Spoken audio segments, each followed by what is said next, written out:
You know it's rough when the peak of your career is being mocked across the internet before your film even releases. Rachel Zegler went from Disney's selected Snow White to the symbol of everything people despise about today's Hollywood. And somehow, every time she speaks, things just worsen. What began as Hollywood's next rising star turned into one of the most captivating public failures we've witnessed in years.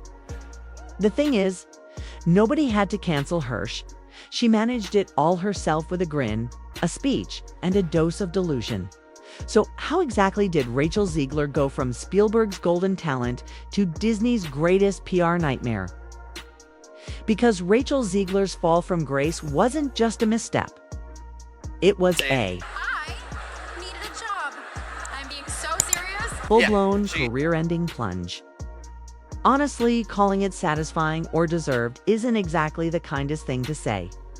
So, between Disney's choices and Rachel's actions, why is it labeled as satisfying? Well, let's dive into it.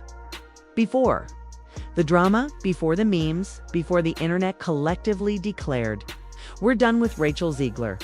She was just an ordinary theater kid from New Jersey.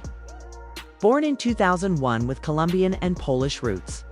She was that girl in school who wouldn't stop belting show tunes during lunch. She had talent, no one's denying that. She could sing, act, and probably tell you her Hogwarts house unprompted. Then came her big break in 2018. Steven Spielberg was casting for his West Side Story remake. Out of 30,000 hopefuls, Rachel, then a complete unknown, landed the role of Maria. That should have been the start of an iconic Hollywood journey. And for a moment, it seemed like it would be. Critics praised her performance. She got interviews, red carpet moments, and enough buzz to make you think she was about to become the next Anne Hathaway. But then... And we absolutely wrote a Snow White that is not going to be saved by the prince. She's not going to be saved by the prince, and she's not going to be dreaming about true love. She's dreaming about becoming the leader she knows she can be. The talking began. Her first red flag wasn't in an interview, it was on Instagram. After not being invited to the 94th Academy Awards, Rachel took to social media to throw a public fit. She didn't just post a sad selfie. She called out the Academy like she was excluded from her own birthday party. The result? They caved. Not only did she get an invite, but they gave her a presenting slot because she complained loudly enough. That's not empowerment, that's just entitlement. From that moment, the internet noticed. This girl wasn't ready for the spotlight. After West Side Story, her next move was joining the cast of Shazam! Fury of the Gods, a DC sequel no one was exactly clamoring for. When asked why she took the role, Rachel, being Rachel, said, "I needed a job. I'm being so serious." Yeah, she actually said that on camera while promoting the movie.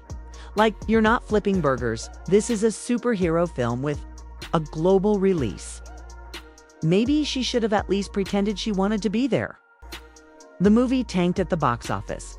But let's be real, people didn't blame the... No one on the right side of America can stand the star of this movie. But you don't seemingly like your own character, so she comes off as an insufferable, whiny brat. Writing, they blamed her press tour.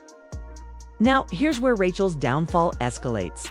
In 2021, Disney cast her as Snow White, the face of their entire princess legacy. This was massive, historic, a career-defining role, and she ruined it before.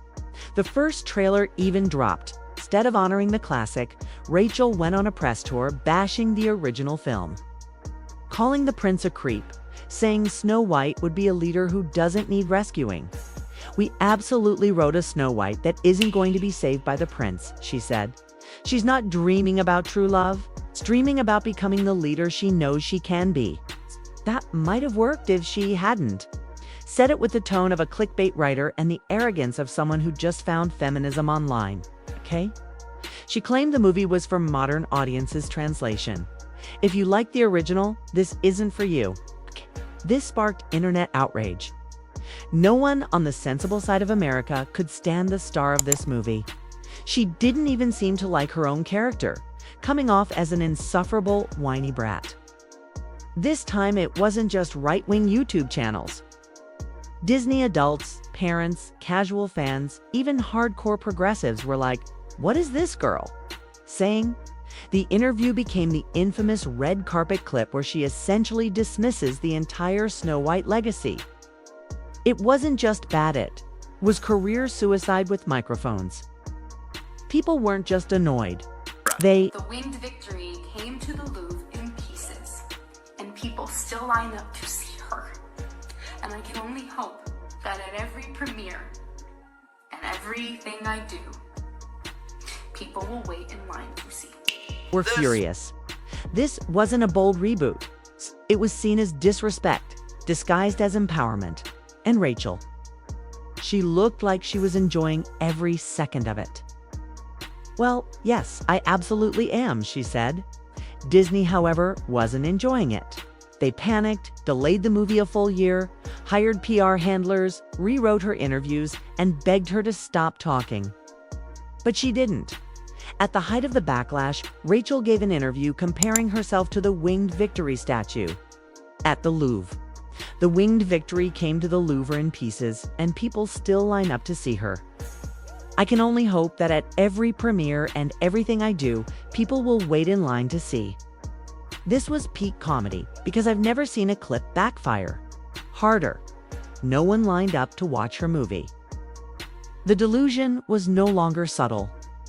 She was watching her own name in the credits, alone in an empty theater, filming herself clapping like it was opening night on Broadway. It wasn't inspiring, it was sad. It was meme material, and the internet had a field day. If things weren't messy enough, Rachel decided to share her thoughts on the Israel-Palestine conflict during Disney's family-friendly marketing campaign. Everyone has the right to voice their opinions, but doing so during a globally sensitive promo tour for a classic kids' film was widely seen as tone-deaf and damaging to the brand she was hired to represent.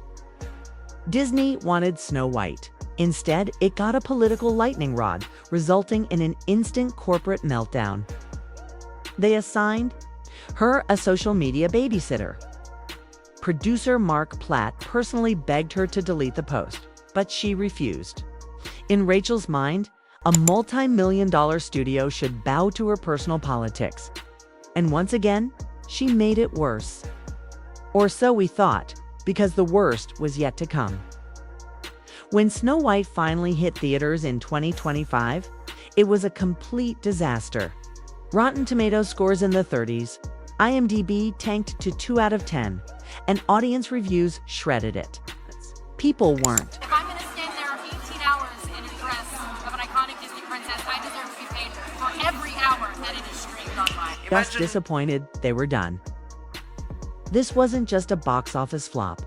It was a nuclear-level failure. Disney shelved future princess remakes, canceled Rapunzel, and ghosted Rachel like a bad Tinder date. She didn't just tank a movie, she ended a genre. The backlash got so intense that Rachel said she had to start taking anxiety meds and rely on her psychiatrist to get through it. She claimed she didn't choose the victim mindset while actively describing how traumatizing it was to be a Disney princess. "If I'm going to stand there 18 hours in a dress of an iconic Disney princess, I deserve to be paid for every hour it's streamed online." Imagine getting paid 7 figures to wear a dress and still framing it as a social justice issue. She went from tone-deaf to full-blown static. Even her co-stars weren't backing her up. Andrew Burnap, who played the prince, subtly distanced himself. And producers reportedly blamed her for the film's flop behind the scenes. No one wanted to work with her anymore. She went from the industry's rising star to a do-not-cast list faster than you can say media training.